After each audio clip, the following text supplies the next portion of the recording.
Hello, hello. So excited to see you all today. And I just want to thank you so much for joining me in this series for self care for Black moms.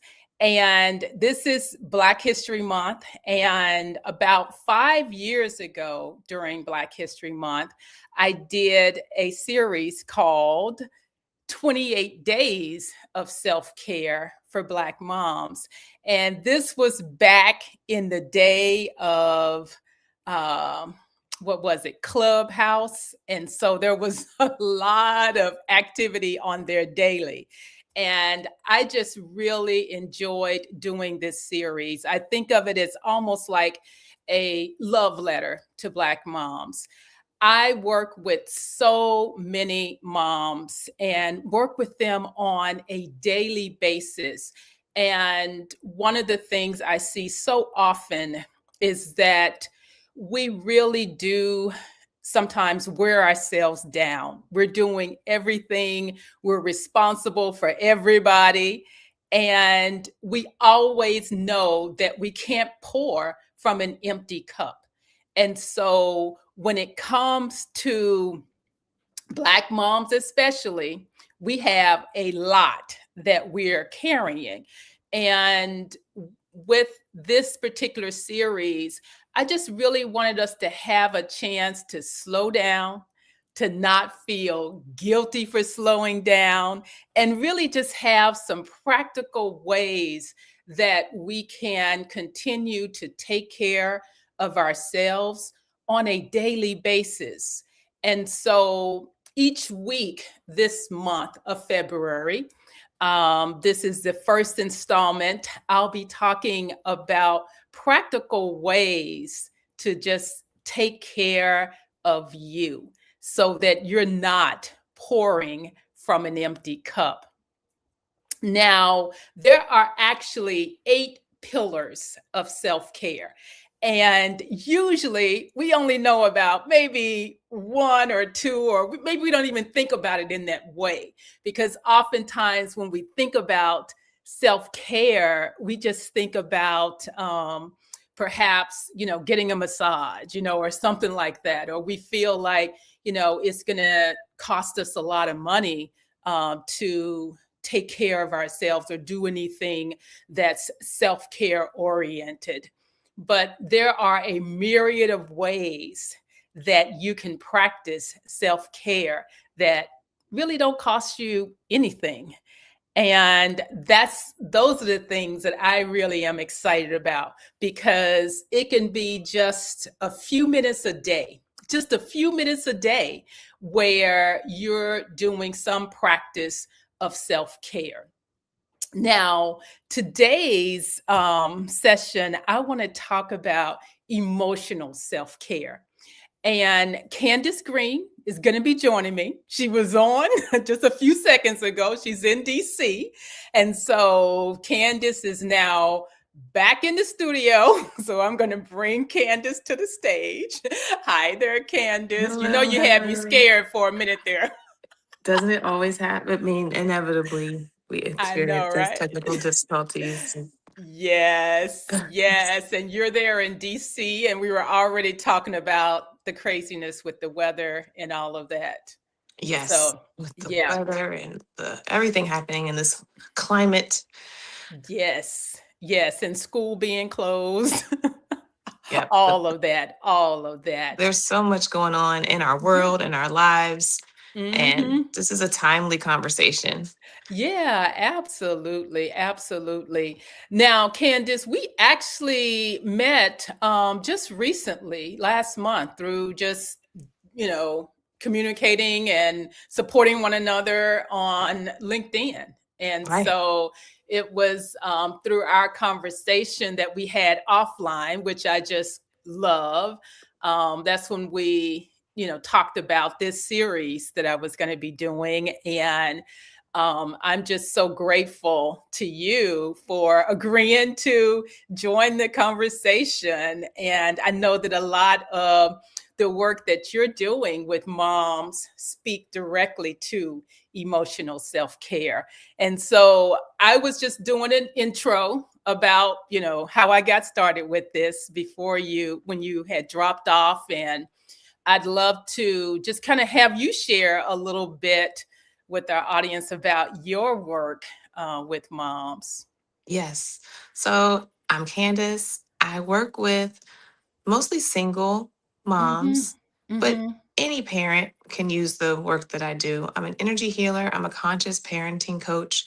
I Yeah. support moms in breaking the cycles that Mm-hmm. keep them in the patterns that they see, the Yeah. unresolved trauma, the Yeah. shame, the Mm-hmm. doubt. Yeah. Yeah. Now, how did you get into that? I don't know if we really talked about that as much before, but um, that's not something you hear every day. Right. Well, I'm a mom myself. I'm a single mom. I have two kids. Mhm. And I realized that it's just my personality to throw myself Yeah. into the things that I'm passionate about. And when it Mhm. came to how to raise my kids in a way that was going to be healthy for Yeah. their emotional development, to help them Mhm. build resilience, I Yeah. also realized that I wasn't equipped. I didn't have the Mm. tools because I had my Yeah. own wounds to address Yeah. and there was healing Yeah. that needed to happen. So, Yeah. to help them become the emotional kids and adults that they're going to grow up to Mhm. be, I had to start to work on my emotional self. And I found the Yeah. tools there. Yeah, that's beautiful. That's beautiful. And I think that's such, a great awareness when we, kind of think about just, what we've been through and how that impacts our kids and the way they're growing up. I know for me, and I think I've talked about this maybe even in some of my posts on social media, I just felt like, in being a mom, becoming a mom, there was so much I learned about myself, certainly. And, kids will challenge you, in their own way. And that, brings to the fore a lot of, experiences and thoughts as well. But also thinking about how my mom raised me and how that shapes and colors so much of my life as well, even though we're, you know, two generations apart. And so I feel like just even thinking about that, being aware of that makes such a difference in terms of our own journey, actualization, and healing. And so I think that's beautiful, just in terms of the way you described it there as Yeah, what you well. said, the awareness is the key because Hmm. as we're raising our kids in a different way, in a non Yeah. traditional way, we have to Yeah. really be attuned to what they're going through. And I Yeah. found that in order to be attuned to them, I had to Hmm. first understand myself and find that attunement within myself. Yeah, And absolutely. that's where it started. So for me to be more aware and Mhm. attuned to them, I had Yeah. to go first within myself to develop the understanding that I needed. Yeah, that's so true. That is so true. And you said something though that was unexpected. You said non-traditional. What's non-traditional about the way that you're raising your kids, you would say? Yeah. Well, with conscious parenting, it's all Mhm. about connection and attunement. Mm. It's not behaviorist. It's not looking for Yeah. performance. It's not looking for obedience or Mm. compliance. It's more Yeah. about connecting with kids, Mm. connecting with each other Yeah. generally from that centered, heart centered place. Mm. So it's really Okay. about dropping our expectations, dropping our agendas, and Yeah. going back to square one of just Hmm. relating on a human level, heart to heart. Yeah. Yeah. Oh, wow. Okay. I don't think I knew that about conscious parenting. It will Even though break we you did talk. down. Yeah, yeah, I hear that. I hear that for sure. And, just as you were talking, I was thinking about just what I do in terms of my work, with parents is about, supporting them with their teens through the college process. And I feel like a lot of that is about letting go, for the moms. And the process itself is one around performance, if you will. But still with that, what I'm encouraging is that there's that connection that's there through the process, because I think that one of the things that's happening for the moms, and one of the things I know for sure is happening, it happened with me as well, and I've talked with moms about this, is just almost like a grief that they're going through in those teen years, because their kid is going to be leaving home. And with that, there's a lot of tension, given that in the college process is kind of stressful in and of itself, but that separation of the kid, kind of doing their own thing in a sense, becoming more independent, and then going to actually leave home, And so I want there to be that connection so that they actually enjoy the years, and that it's not, something where they just, have a lot of tension at home and a lot of bickering, Right. about college stuff. And so I just think that, when you talk about, conscious parenting and how that has that emphasis on the connection as Hmm. opposed to the performance aspect, Yeah. I think that's kind of an interesting dynamic. Well, we have to name it Yeah, first. We have to name yeah, what we're going through. And you mentioned mm, grief. A yeah, lot of moms in that phase are going through yeah. grief. It could Hmm. be anything. And when you have the toddlers, it could be the Yeah, unexpected yeah, reactivity, or it could yeah, be this hypervigilance when your yeah, kids are starting to get into things that you're concerned about, and activities and yeah, behaviors are concerning. And or it could just be this mm, emotional numbness, not knowing what to do, yeah. knowing that you want to help, but really feeling like you're freezing or Mm, shutting down in the face yeah, of it. So we yeah, have to start with naming that first, and then we can go in to find out what's beneath that. yeah, absolutely, absolutely. Now, what do you say to moms, in terms of, ways that they can support themselves emotionally? And just what do you say to them? I guess, especially if they're feeling guilty about needing emotional support or just needing a break. Hmm. Um, how do you advise them, or Yeah. I yeah. start with getting curious. It really Mhm. is just, and there really is no rush. A lot of times we feel like Yeah, we have to figure it out, we have to fix what's going on. But what I start with is just being curious about what's happening. What are mm, the sensations you're feeling in your body? What mhm, are the feelings that are coming up? And it yeah, could be a mix of things. So mhm, just identifying what's happening, being curious about what's going on in your body, and yeah, realizing that it's complex and there probably yeah, isn't one solution. mhm, So yeah, being okay, knowing that whatever is happening is welcomed, that all of the feelings are welcomed, that this is mm, part of the process, and knowing that with my support, it's usually I'm there to support you in that process, that to know yeah, that what you're going through is yeah, completely expected, is completely normal, and there mhm, is a trajectory that you can go on, that there's no, it's yeah, going to have an end at some point. Things always mhm, have a cycle. yeah, absolutely, absolutely.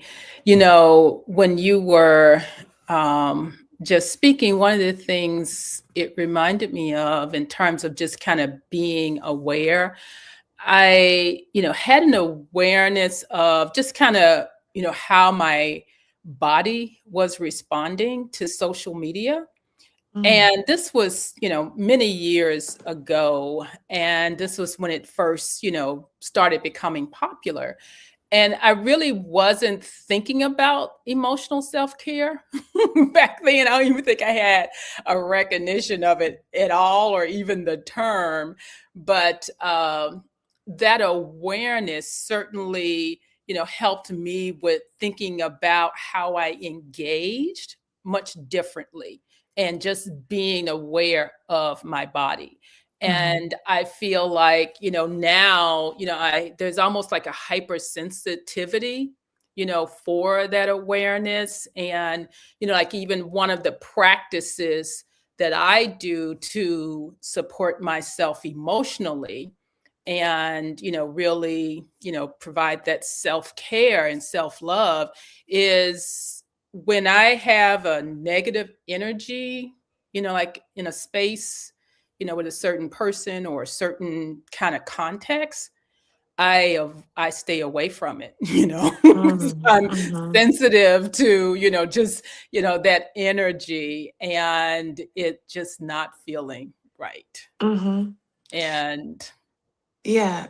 There's some I like to bring in the work of IFS, or it's called parts work for some people. IFS stands mm, for internal family systems.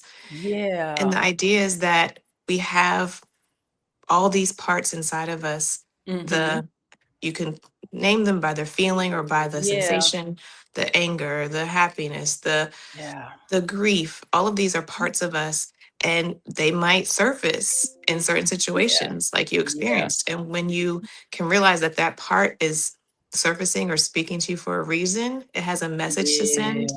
then you can decide how to respond to that message.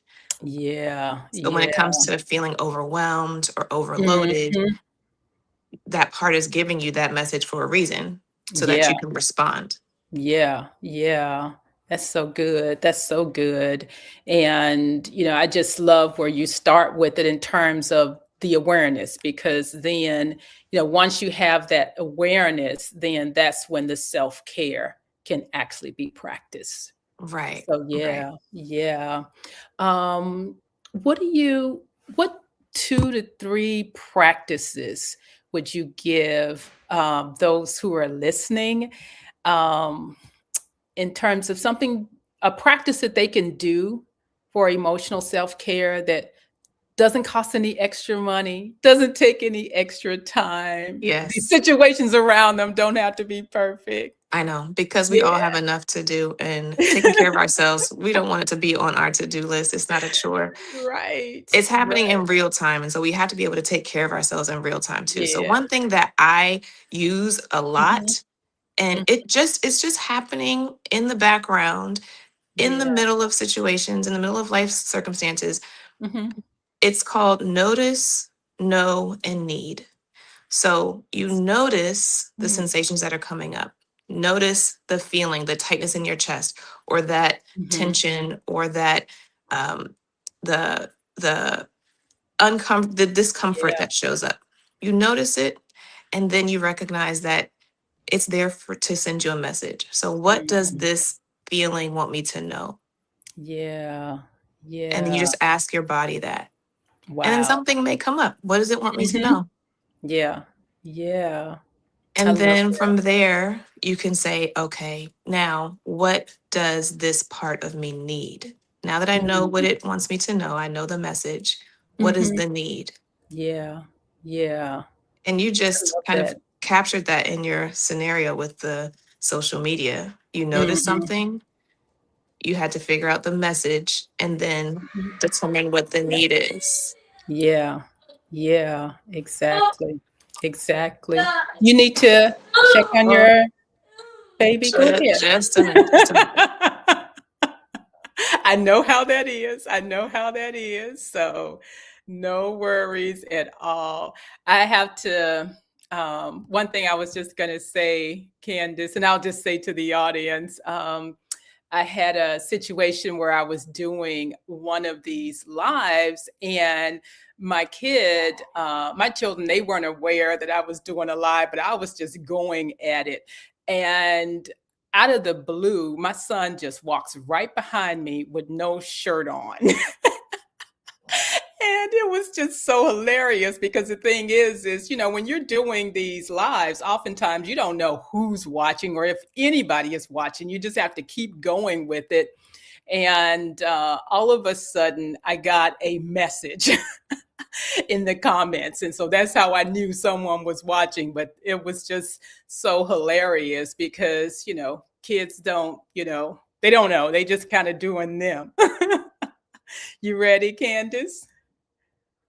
I am here. Yes. Okay. No worries at all. No Speaking worries of at all. using these tools in the moment, Yes. Yes. Absolutely. kids will give us ample Mhm. opportunities. They will. They will. So you were just talking about the notice, know, and need practice.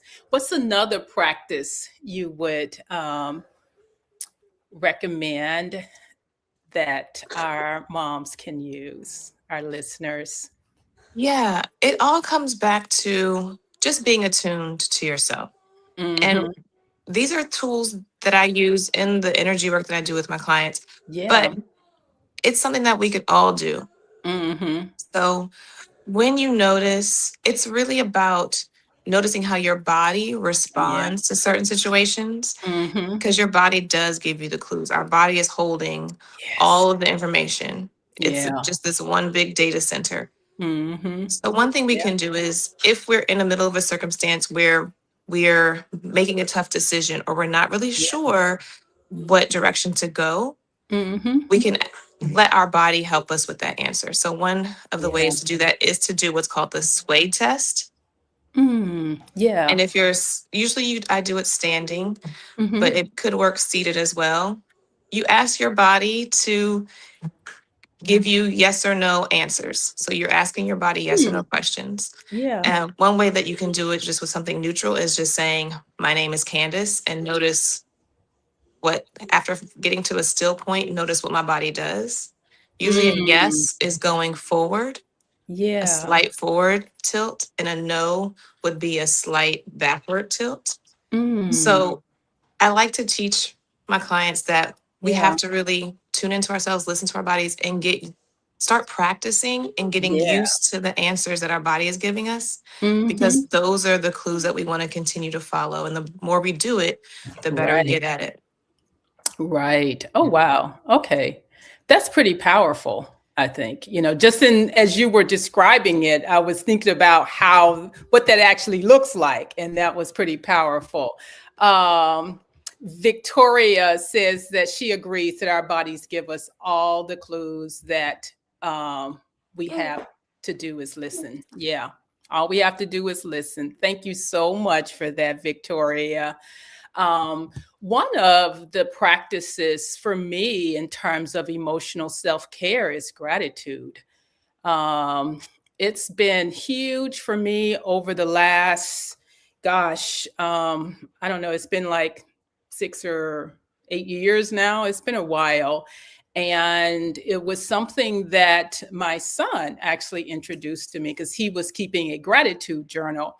And it seemed kind of hard at first, as far as, just kind of journaling out what you're grateful for, but it just has such just a powerful effect, on my body, how I, feel, my emotions. And it's one of those practices that, daily just centers me, just being able to practice gratitude. And even if I'm not journaling it, just saying thank you to someone, or expressing, exactly why I'm grateful for them, that just does something to me emotionally. And I Yeah. think it just brings up this just good Yeah. energy. And it's nothing that's, really, cost me a lot to do.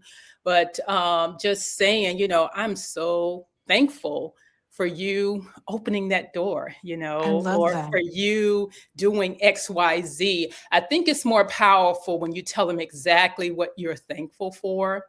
Hmm. And that just exudes just a lot of positive energy. You're so right. And it keeps me going for the rest of the day. It just kind of keeps me going. And so that's one of the self-care, emotional self-care practices that I love sharing with Yeah. people. Yeah. When you can Yeah. notice something to be grateful for, you're Yeah. feeding that positive loop that Yeah. allows you to notice the next thing to be grateful for. And those are the things that keep your vibration just at this Mhm. really positively charged state. So it's Yeah, allowing you to see there's more to be thankful for, and you're allowing it to come to you in that way. exactly. Exactly. Yes. So good. So good. So, Candace, I said it to you earlier. You already know I got a flight to catch. Yes. I'm saying it to our audience as well. I got to get to the airport. But I am just so grateful for you for joining me in this conversation. It's the first one that I'm doing this month, and you didn't have any model for how it's been done. So just thank you. Thank you so very much. This was I so needed. appreciate you. Yes, absolutely. And I am so hopeful that there be others who have watched and participated and, you know, just enjoyed the conversation and gotten a great practice or takeaway for them as from our conversation. So thank you so very much. Now, how can people reach you? I'm going to certainly they certainly have this video, and it'll be a Yeah. replay. But how can folks connect with you? Yeah, I would love for you to stop by my page. There's some Mhm. info in my bio for you to Yeah. just go ahead and download right away. Some freebies are Mm, right there for you. yeah. Oh, Victoria, thank you so much. I appreciate that. I appreciate that. Like I had mentioned earlier, you never know who is watching. You don't see any numbers or anything. You're just kind of talking into the void. So thank Yeah. you. Thank you so very And for much. those who want additional support navigating the emotional terrain, Hmm. please be sure to reach out to me. A DM Yes. will do it. Yeah. Yes. Thank you, Courtney. Thank you so very much. And I want to invite you all to join us next week. Next week, we're going to be talking about self care through menopause. And so that's going to be a great conversation for sure. And so I just am so appreciative of everyone who's joined in. And Candace, thank you again. I look forward to talking with you again also and Yes. staying in touch. So thank you. Let's do it again soon. Thanks, Yes, Fayla. we will.